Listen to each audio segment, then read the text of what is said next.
Thank you very much, Brina, and thank you very much, everyone who's taken this time at lunchtime to join in and for learning and socializing and for connecting and for reminding yourself that your community, you're a congregational community, and you're a congregation of friends and a congregation of learners together, and that even though we are still uh, limited in terms of connecting, uh, we're still connecting nevertheless.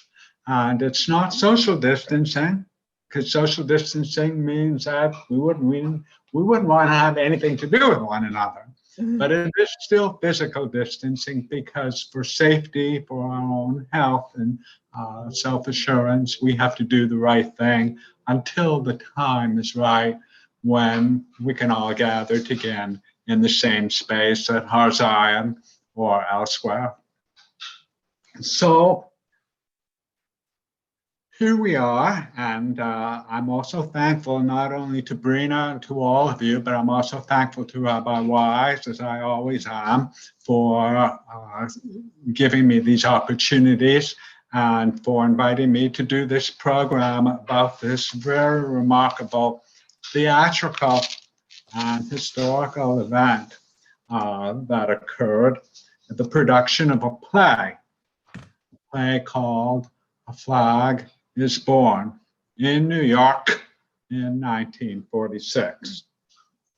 And when we remember the remarkable events that culminated in the 1948 birth of the State of Israel, we remember the aliyot of the Chalutzim, the pioneers at the end of the 19th and the beginning of the 20th centuries.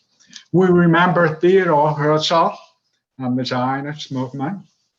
We remember Eliezer ben Yehuda and the development of modern Hebrew. We remember World War I and the liberation of Palestine from Turkish rule. We remember the 30-year-long British mandate and the establishment of that infrastructure with which the Jews would be ready to govern their country once independence arrived, as it did in 1948.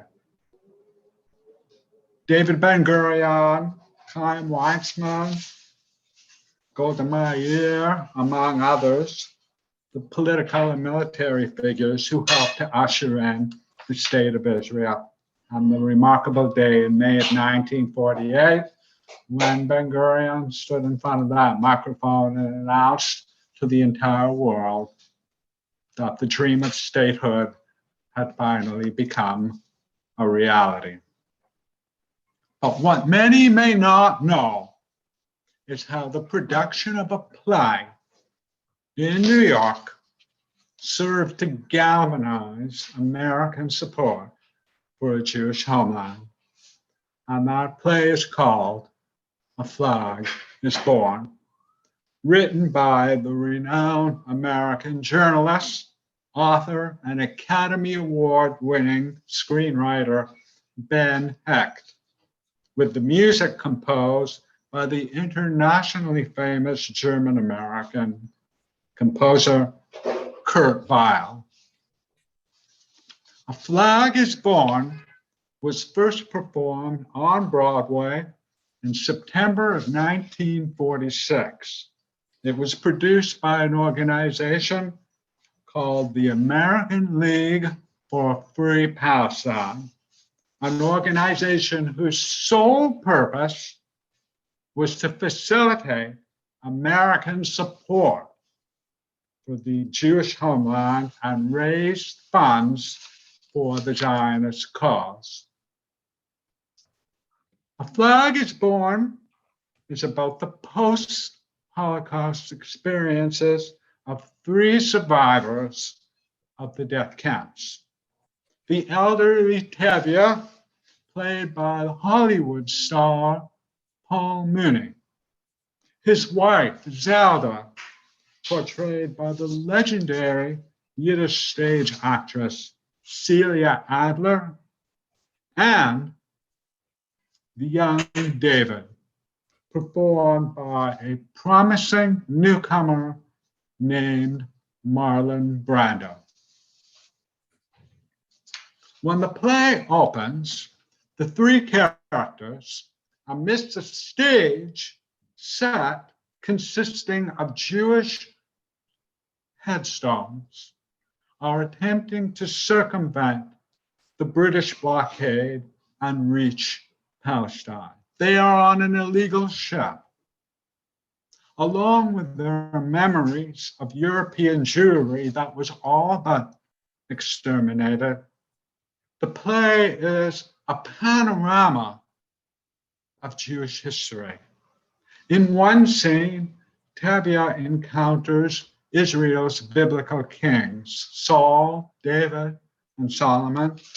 In another, he appears before all the world's leaders of the United Nations as they debate the future of Palestine. Upon awaking from his dream, Tevye finds that Zelda has died. Reciting Kaddish, he welcomes the angel of death to take him as well, bidding farewell to David with his final breath. And I'd like to read to you just a few short excerpts. This is the exchange between Tevye and his dream, and in his dream, his exchange between himself and King Solomon.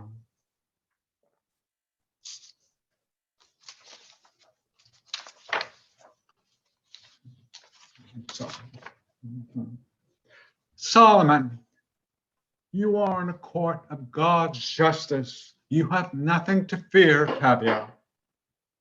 Afraid I am not King Solomon, but ashamed. Anyway, I'll give you the name of my enemy. Why not? It's no secret.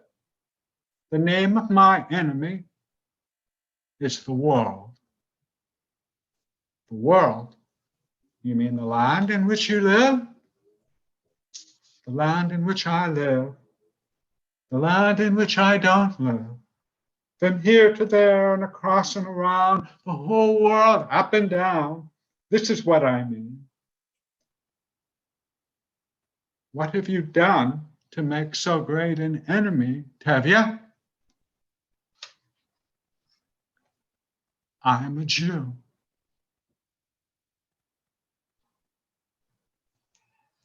And David's speech,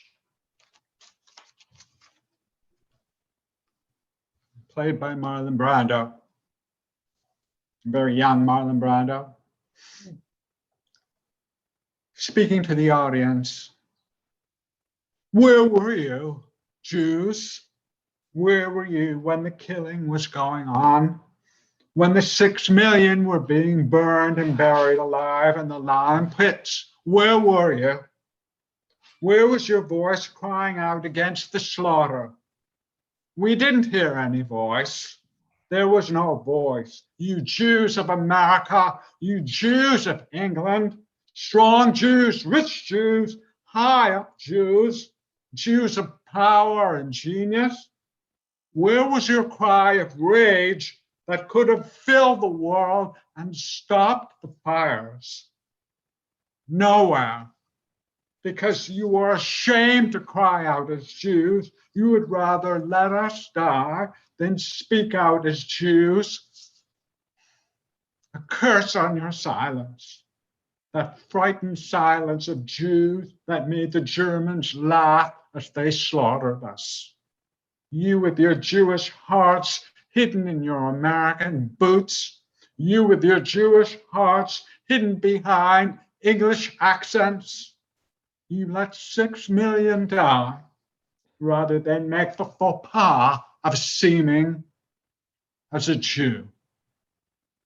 We heard your silence in the gas chambers, and now you speak a little. your hearts squeak. You have $1 for the Jews of Europe. Thank you. Thank you.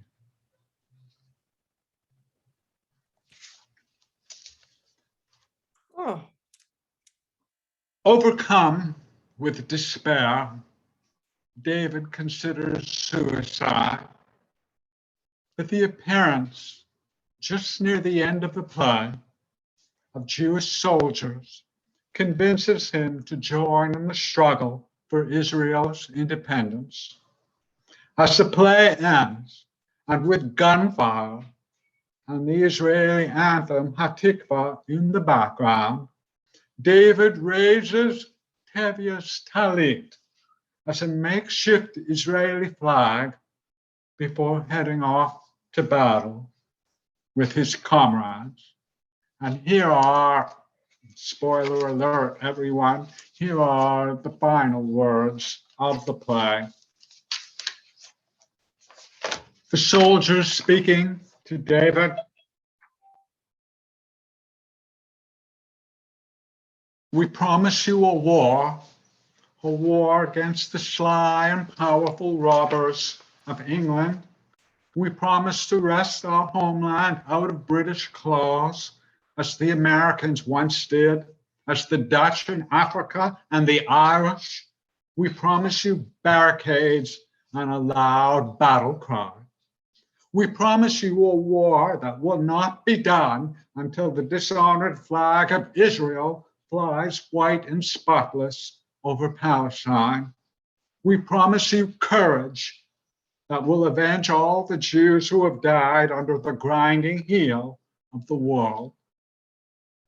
We promise you a battlefront of Jews that will stand and die and stand again until a Hebrew nation rises out of the Hebrew soul. David asks, how do I join you? And they reply, there's a bridge to cross, a shining bridge. It's the bridge of cunning and fortitude, of youth and wild courage. That bridge, David, is in your heart. It's the bridge that reaches from the dark in which you stand into the promised battle on the promised land. Put your feet on this bridge and walk. You will scurry down dark roads. You will hide under trains and in dark corners of ships. You will rob, lie, kill, and claw your way forward through many hostile lands. But the bridge will always bear you. It will carry your feet and your soldiers' hands to us in the streets of battle, to the land where manhood and a gun awaits you. Come, David, and fight for Palestine. Come, David, and help us give birth to a flag.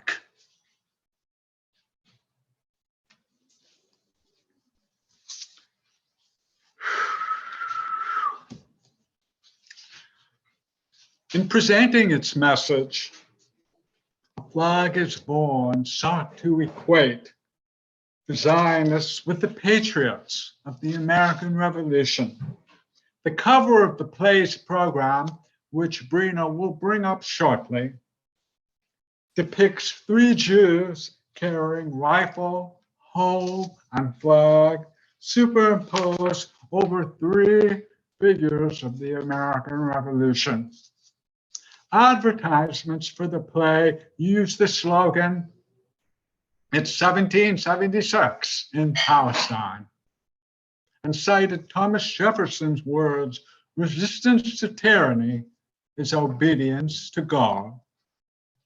When Tevye dreams of addressing the United Nations, he compares Palestine in the 1940s with the American colonies of the 1770s. Following its run in New York, that was extended from 4 to 10 weeks. A Flag is Born traveled to Chicago, Detroit, Philadelphia, and Boston, raising more than $400,000 for its backers. A dinner honoring actor Paul Mooney raised an additional $74,000. It was also scheduled to play at the National Theater in Washington, D.C. However, in an early act of the civil rights movement, remember this is only 1946, Americans who opposed racial discrimination began a boycott to oppose the practice of barring Blacks from attending Washington theaters. And so the committee moved the play to the Maryland Theater in Baltimore. And a special train brought members of Congress from Washington to Baltimore for the performance. The American League for Free Palestine and the National Association for the Advancement of Colored People cooperated to use the occasion of the play to force the management of theaters to abrogate their segregation policies. For the duration of the play's run, that in the context of the times was considered a victory for civil rights. For, as Ben Hecht, the author of the play, put it, to fight injustice for one group of human beings affords protection for all groups. After 6 months of performances in the United States, the play toured South America and was staged in Hebrew in a British detention camp in Cyprus for refugees who had been intercepted trying to enter Palestine illegally. The play was banned in Great Britain and British-controlled territories, including Palestine. In Toronto, a copy of the script shipped from the United States in October of 1947 was seized by the Canadian postal authorities and returned to sender, stamped prohibited for entry into Canada. The proceeds from the play, and just before I continue, everyone, up to now I've spoken uninterrupted, and I should have pointed out or reminded you when we began, I don't have to. As a matter of fact, I've even managed to take a few breaths during this, the talk so far. So I don't have to speak uninterrupted. So if you have a question or want to share a comment, please do so, but use the chat box. The reason is that the chat box is a pop-up. So when there's a pop-up, I'll catch it with my eye, and we'll all catch it, so to speak. So I don't have to speak uninterrupted, and of course, we'll have some time before we conclude for sharing as well. Okay? The proceeds from the play were used to purchase a ship that was outfitted and renamed the SS Ben Hecht, and that carried 900 survivors of the Holocaust to Palestine in March of 1947. But in the context of the times, the British Navy seized the ship as it approached Palestine's coastline, and 600 of its passengers were detained and sent to Cyprus and internment camps there. Very similar to the story from the novel and the film Exodus. After 1948, however, the SS Ben Hecht became the flagship of the newly born Israeli Navy. As a young man, Ben Hecht had shown no interest in Jewish communal life or religious traditions. But the rise of Hitler and the persecution of German Jewry transformed him.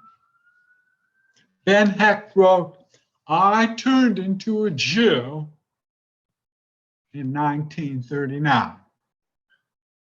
In his autobiography, Ben Hecht writes, "Before, I had only related to Jews. But in that year, 1939, I became a Jew and looked at the world with Jewish eyes. The German mass murder of the Jews brought my Jewishness to the surface.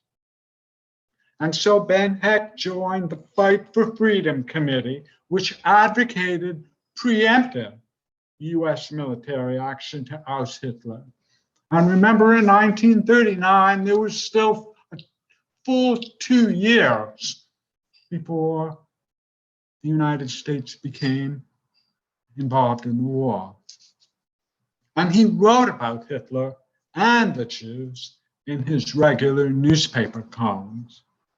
He used his connections in Hollywood and Broadway to win the endorsement of prominent entertainers for the Jewish cause.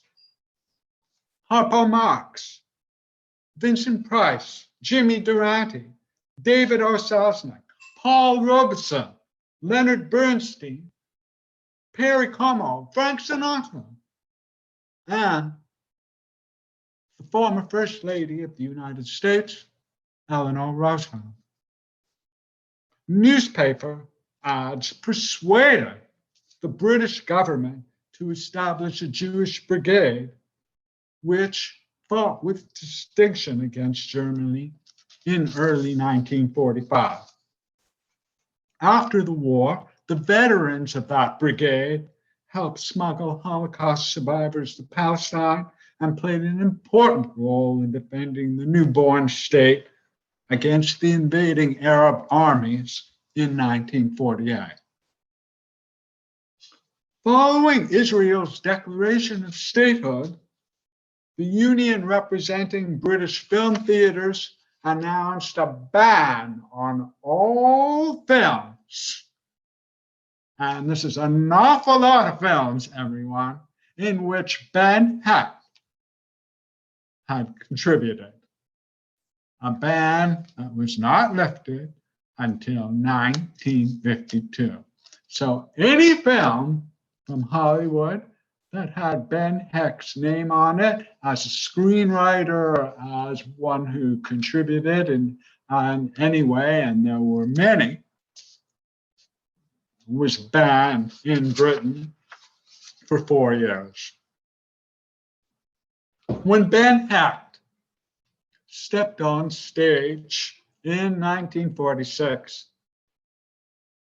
to appeal for donations at the end of the first performance of A Flag Is Born, he said, "Give us your money and we will turn it into history." And the response was overwhelmingly enthusiastic. So thanks to Ben Hecht's fundraising, his speeches, his writings on behalf of Jewish statehood, Ben Hecht did more to help Jewish refugees from the Holocaust and to ensure the survival of the nation state of Israel than any other American Jew in the 20th century. So it is written. He was arguably the most effective propagandist the Jewish state ever had. In 1964, at Ben Hecht's funeral in New York City. Among the eulogists was none other than the future Israeli Prime Minister, Menachem Begin.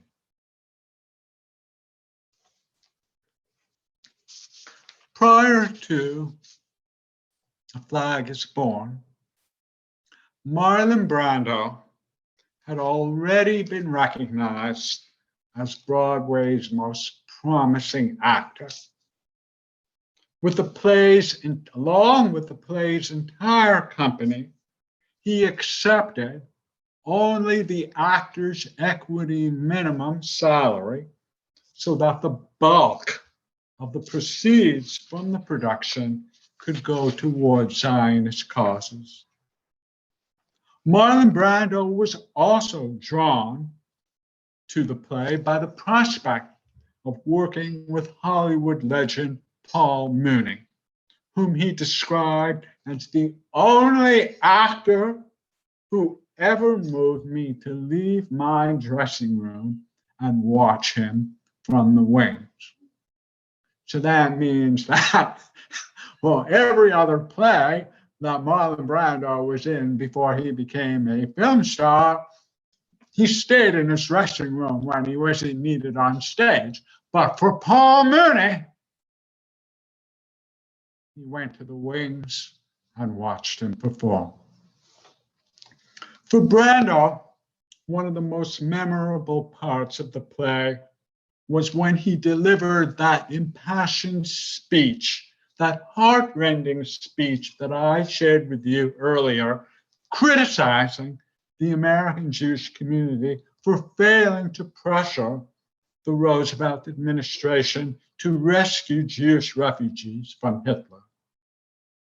He demanded, beginning in a quiet voice and gradually growing louder as he repeated the question, "Where were you? Where were you?" And those lines sent chills throughout the audience. At some performances, ready for this, everyone? Girls got out of their seats and screamed from the aisles in sadness. Remember, everyone, this was 1946. It was so soon after the war had ended and all the stories of the Holocaust were still emerging. Now, unhappy over a scene in which Tevye, near the end of the play, now dead, has his face covered with his talit, preventing him from glimpsing Brando and that final speech, and the soldier's speech too. Paul Mooney took Brando aside and said to him, "Please don't cover my face. I want to see you just with my eyes, with those final lines that you deliver." But to Mooney's frustration, on opening night, Brando stuck to the script and covered Mooney's face entirely with the talit. In the next performance, however, Paul Mooney, although confined now to playing a corpse, slowly pulled his talit down little by little until he could see with his eyes and watch Brando's final moments. The London Evening Standard, called Flag is Born the most anti-British play ever staged in the United States. Needless to say, American reviewers were much kinder. Walter Winchell said A Flag is Born was worth seeing, worth hearing, and worth remembering. It will wring your heart and eyes dry. Bring at least 11 handkerchiefs. Brando's powerful performance, especially his lines criticizing American Jewry, touched a nerve. Brooks Atkinson, longtime theater critic of the New York Times, praised Paul Mooney for giving one of the great performances of his career, and Celia Adler for playing her role with genuine inspiration. Time magazine described Blag as born as colorful theater and biting propaganda. Life magazine reported that it serves with wit and wisdom an uninterrupted 105-minute mixture of bitter attacks on rich and powerful Jews, on world diplomats in the United States, and with greatest mass, England. The Hollywood Reporter's reviewer offered an unusual complaint. Reviewing is costing us money. Ben Hecht has written so moving a pageant in A Flag is Born that we have been moved to pen not only a congratulatory critique, but to write a check to the American League for Free Palestine.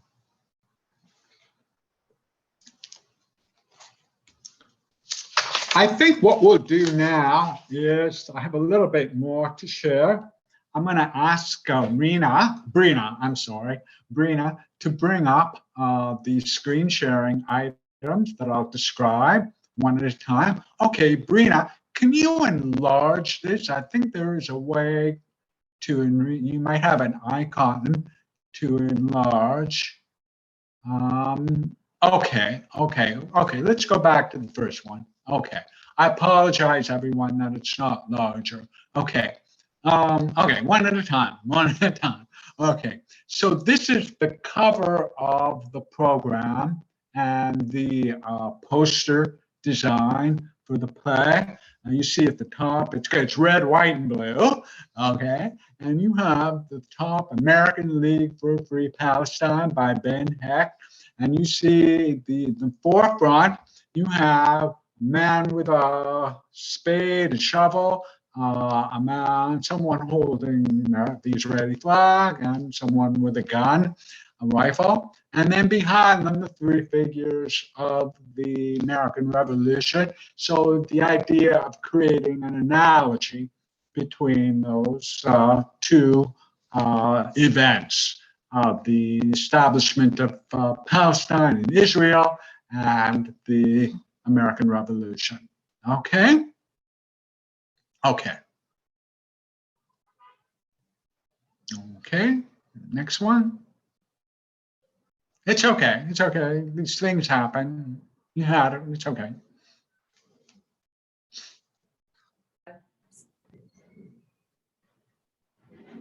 Okay, we'll give it a moment.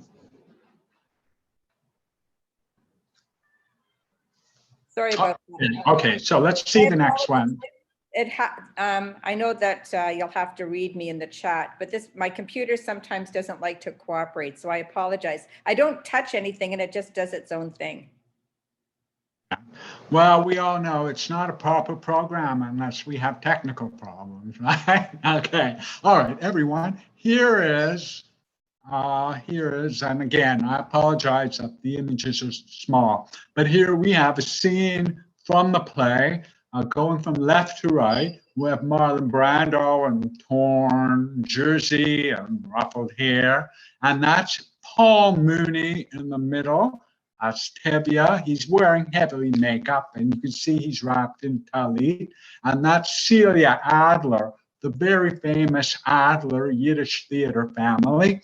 And you can see they're all around headstones, tombstones, okay? But they're also on an illegal ship, okay? So it's got that strange element of being in more different times in different places, okay? Good. That's good. Okay. Next one. Okay, yeah, it's very similar photograph. They're just a different pose. Brando, Paul Mooney, and Celia Adler. Okay, all right. Okay, good, good. This is the Alvin Theater in the Broadway district of New York. And I'm not sure if this was exactly on opening night, but you can see that's a sizable crowd there, either before or after, or there was no intermission, by the way. This play is performed without intermission. So it's either before or after the performance. And you can see on the marquee outside, it says, the American League for a Free Palestine presents Paul Mooney, because he was the biggest star in A Flag is Born by Ben Hecht, music by Kurt Weill, stage that is directed by Luther Adler, who is the brother of Celia Adler, and also a very prominent member of the Adler Yiddish theater family. Okay, the Alvin Theater in New York. Okay, good. Okay, all right. This was, I think, the occasion when a fundraising dinner was held in honor of Paul Mooney and to raise money for the Zionist cause. So I don't know who all of these are, but I tell you who two of them are. The second from the left with the dark hair and the natty tie and the double-breasted striped suit, that's Paul Mooney. Okay, a major, major Hollywood star for many years, played in many great movies. Okay, Louis Pasteur, The Life of Emile Zola, that he won the Academy Award for, and Scarface, and lots of great movies. And then Ben Hecht is the second from the right. Okay, the second from the right is Ben Hecht. And it appears that they're looking at one of his scripts. They're looking at a script for the play. Okay, all right. Okay, great. Okay, this is a playbill, and this is what playbills used to look like in New York. Now, those of you who've been to shows in New York, you know that playbill has that yellow border on top, okay? Well, once upon a time, they were all this beige color. As a matter of fact, I have a few of these myself, and I've got lots of the other ones with the yellow border too. But this is the playbill, and we can see here is that it looks like the play had moved from the Alvin to the Music Box Theater, which is another theater in the Broadway district in New York City. And also that Luther Adler had taken over from Paul Mooney in the leading role. Okay, which is not uncommon. You know, when plays have long runs or runs of some length, then another actor takes over the role. Okay, all right. Okay, very good. Okay, now this is very, very interesting. This is right near the end of the play. This is the end of the play, basically. Okay, and this is you have the three Jewish soldiers on the right-hand side, and you have Marlon Brando's character. And what he has done, he has taken a talit, and he is, with a bucket of paint that happened to be there, he has put the star of the shield of David on it, although you can't see it, and he is holding up, and the Hatikva is playing in the background. So it's a very, very rousing conclusion to the play. Okay, you heard the final words that I read to you earlier.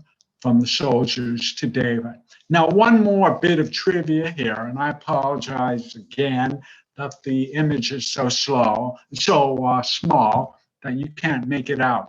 But the actors who are playing the soldiers, two of those actors, and it's actually the two on the left. So the two actors, the one on the immediate left, three actors, but the two actors, the one on the immediate left, his name,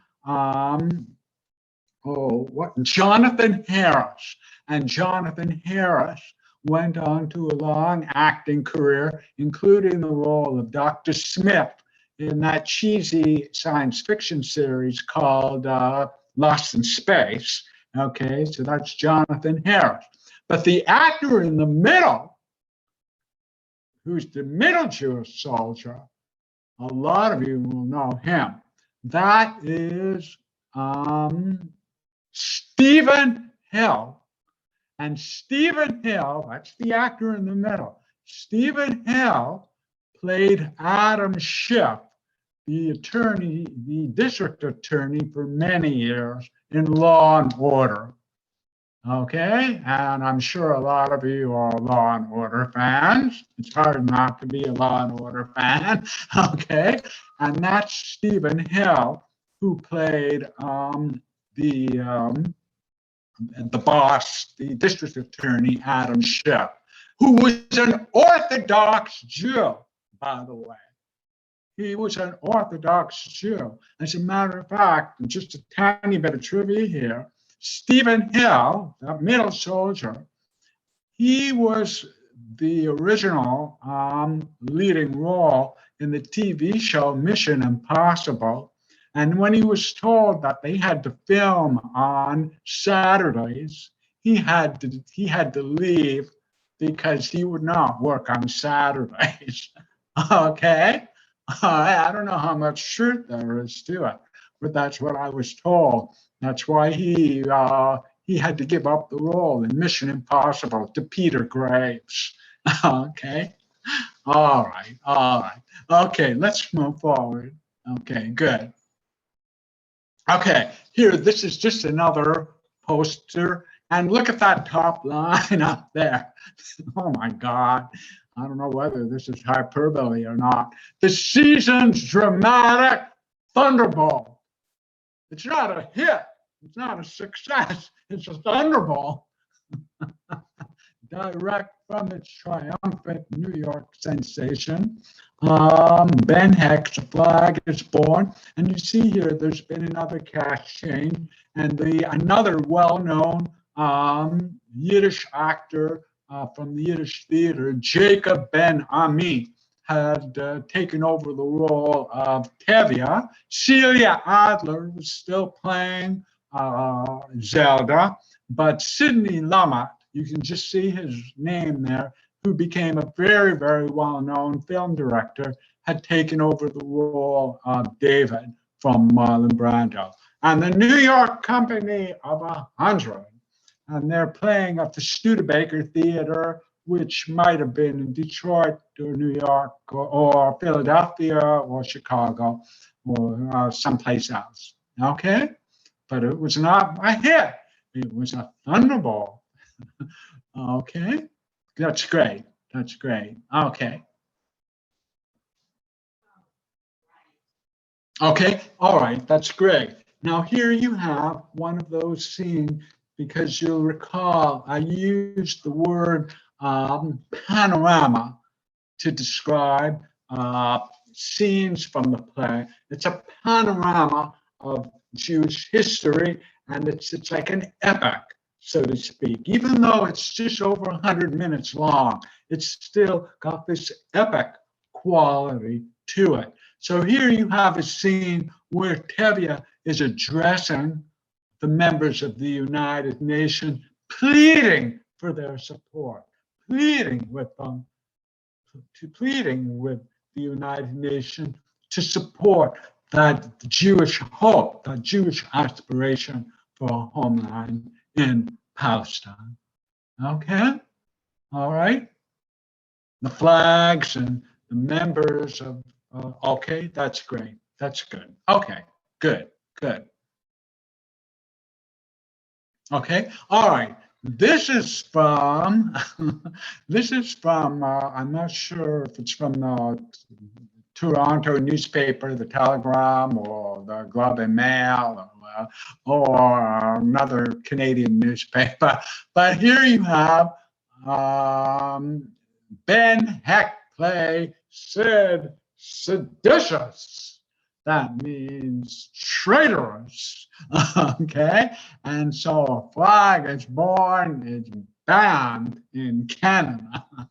All right. And the script of Ben Hecht's play, A Flag is Born, has been denied entry into Canada under tariff regulations governing treasonable or seditious material.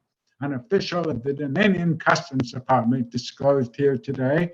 The action was taken by the Customs branch here following the action by the Toronto branch of the Canadian League for a Free Palestine in ordering copies of the play from the American League in New York.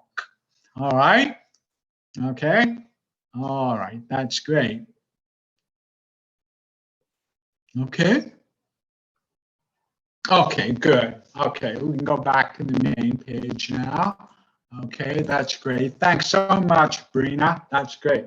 And at the risk of being traitorous or seditious, and I'd like to show you that I, Bill Tepper, have my very own personal copy of A Flag is Born. So if any of you want to go ahead and call Canada Customs, and then I guess that's the chance I'm taking, all right?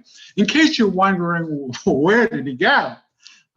It's because, and of course, this is one of the reasons I came up with this whole program.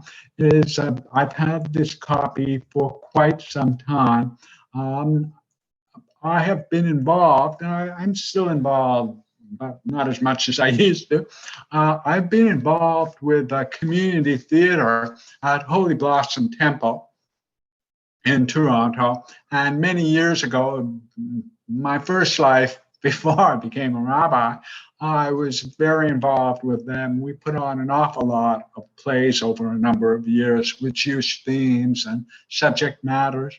And I read about the play, and I found out that the Toronto Metro Reference Library at Bloor and Young, okay, the Metro Reference Library has one copy, unbound, just like this. And I went down there and I made myself a photocopy of it. And we never got around to putting it on. But I've hung on to it, and I created this program because it's just such a powerful piece of theater.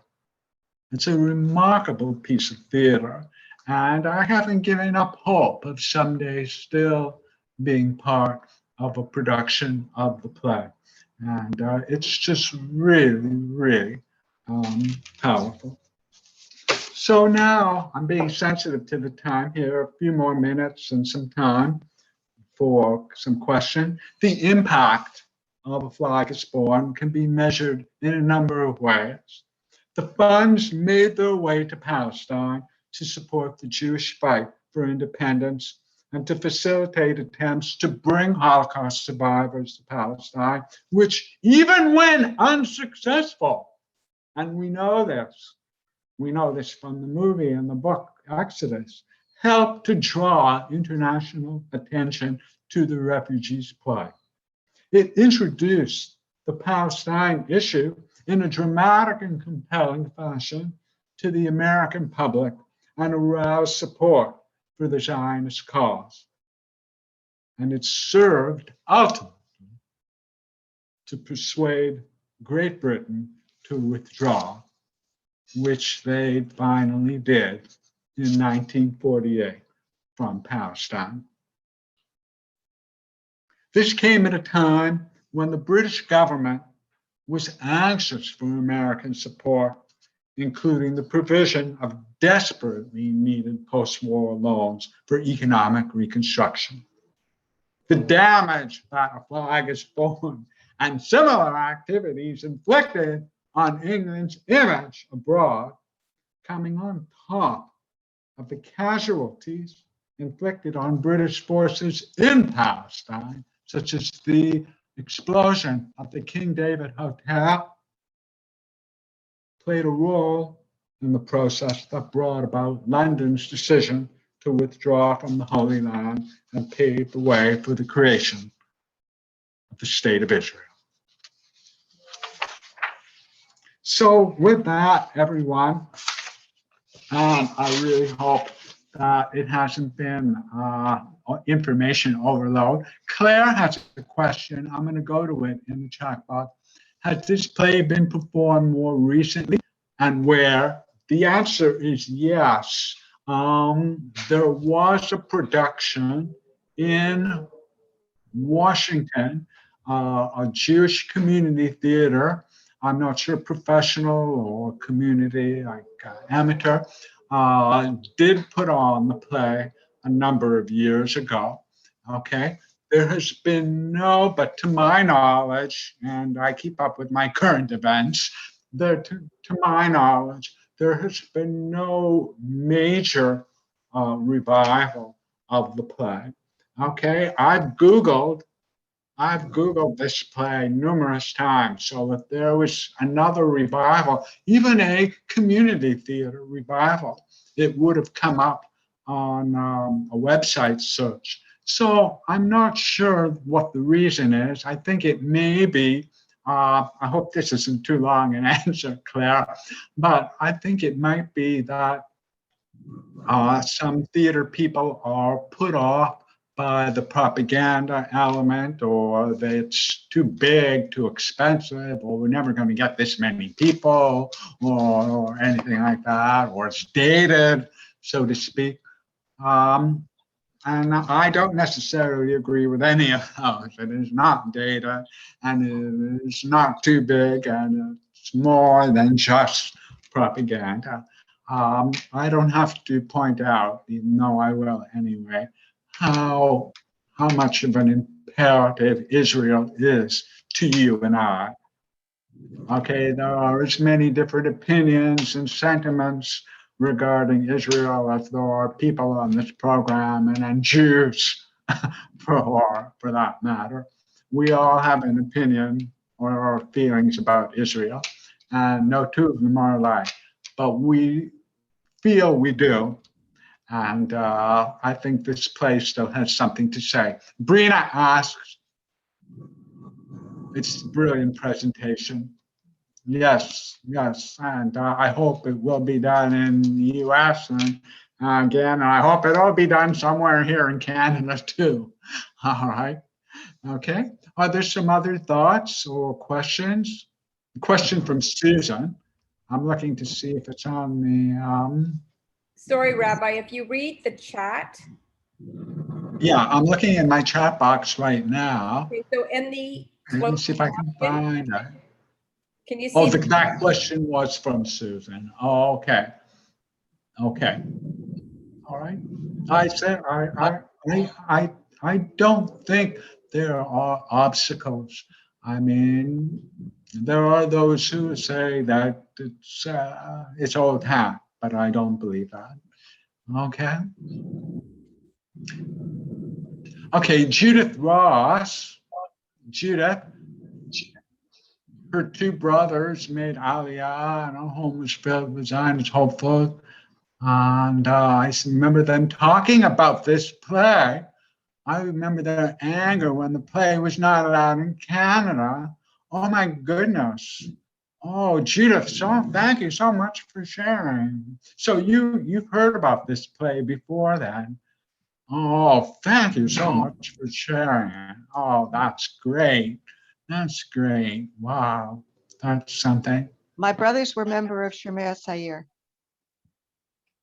and they were very eager to go to Israel. They would. I still picture us sitting around the radio when the UN vote was on, and they had piece of paper and they were writing down the country names and so on, and they just exploded at the end. It was just unbelievable.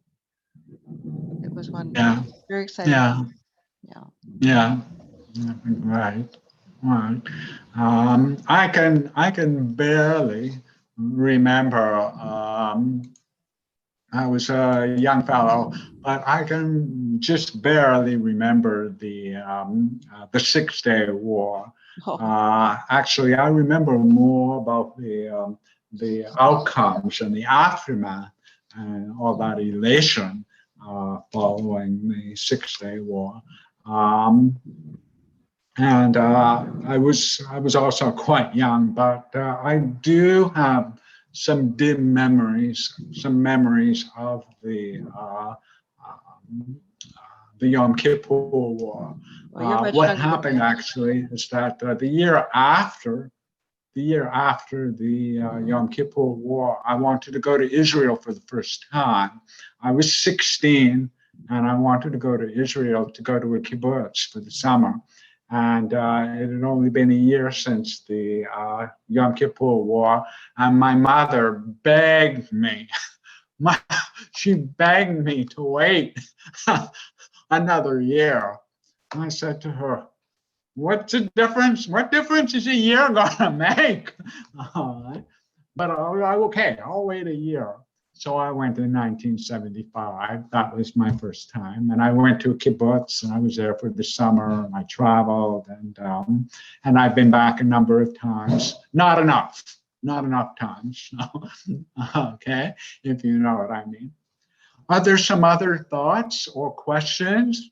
Okay, I know that we're just getting past the hour. So, I'm just going to unmute myself. I'm Susan Weiss. Okay, go ahead, Susan. I'm Okay. in the States. And that's why I was wondering if we could get a copy of that, because there are community theater companies that are looking for plays like this that are so impactful that perhaps I can contact you somehow and we can see what we Are can. Are you talking about a copy of the play? A copy of the play? Well, yes. I mean, I can. I'm pretty sure if I was allowed to make a copy at the Metro Reference Library, I'm sure that I'd be able to provide you with a copy of this. I have provided copies with other people. There have been no productions yet, but maybe yours will make a difference. Well, Okay. try. So we can find a way. I'll find a way to scan it and copy it, and I'll find a way to get it to you. Okay. Thank you. You're welcome. You're welcome. Okay. All right. Okay. Is anything else? Anyone I can help you with, or questions, thoughts? Okay. I know we all have our limits when it comes to Zoom. Okay. Sorry, Rabbi? Can I turn it over? Oh, Sarah, Was someone? Yeah, right here. Was the Hecht, was he affected by the McCarthy era? I don't think so. I think that Ben Hecht managed to I don't think he was affected by the McCarthy, by the blacklistings. He may, I'm sure, have had something to say about it, and I'm sure he put in more than his 2 cents worth about it. But it's my understanding, Ben Hecht was not blacklisted, so to speak. Okay. All right. Okay. Okay. Everyone? Yes, Marty has, okay. Okay. No, So thank you all, just everyone. probably saying Okay. what I don't I know. wish you well. I'm just going to hope that you can read in the closed caption that thank you so very much for today. It was an absolutely amazing program and so worthwhile. I heard great things about it from Rabbi Weiss, and I'm so grateful that you decided and were available to share it with us today. So thank you and Yasher Koach. Koach. Yasher Koach. But thank you very, very much, everyone. And thank you, Brina, for your kind words. And I, just by way of a heads up, I'm going to be with you again sooner than we think. I'll be joining you on Shabbat morning for Torah study. Okay, so look forward to seeing you then. And I'm just going to try and imagine, use my imagination of all of us being in your beautiful social hall with the smell of the coffee and the bagels over there by that table, and another good experience in learning. So take care, everybody. Okay. Bye-bye. Bye. Bye, everyone. Thank you so much for joining us. And Thank you. thank you. All right. Thank you. Stay safe, everyone. Great, thank you. Great. Shaim Shalosh.